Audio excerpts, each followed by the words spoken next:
Estamos começando a nossa 21ª aula do nosso curso de Java para Android e hoje nós vamos estudar o arquivo Android Manifest. A gente pode dizer que o arquivo Android Manifest é o arquivo central do nosso programa.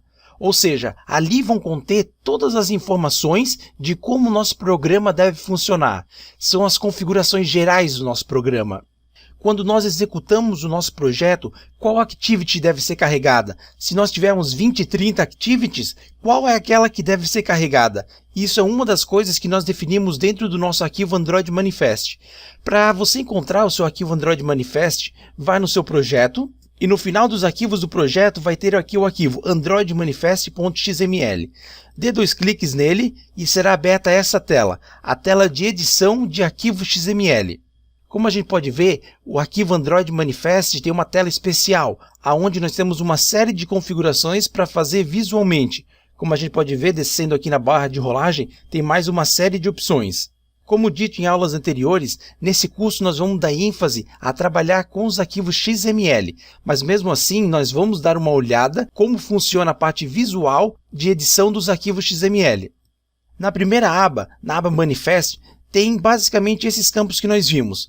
A próxima aba é a aba Application. Como a gente pode ver, há uma série de configurações e definições que nós podemos fazer dentro do nosso arquivo Android Manifest.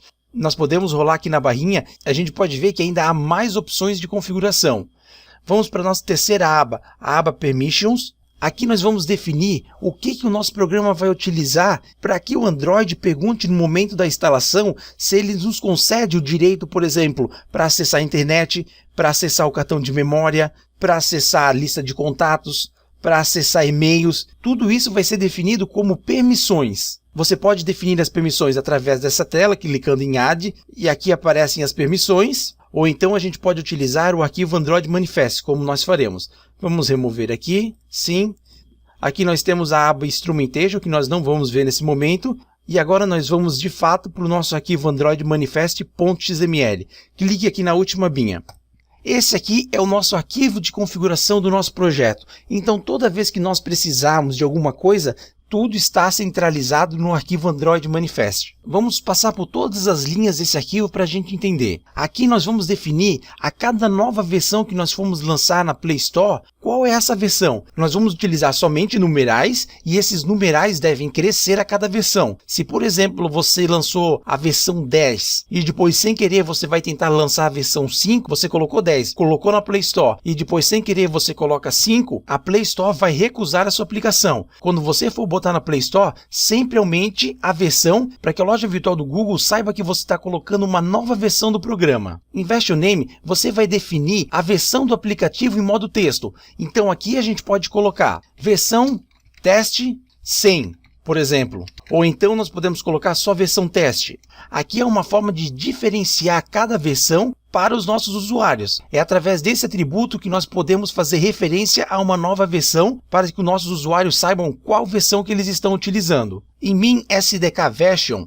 aqui nós temos definido a API 8, ou seja, a versão 2.2 do Android, a Froyo.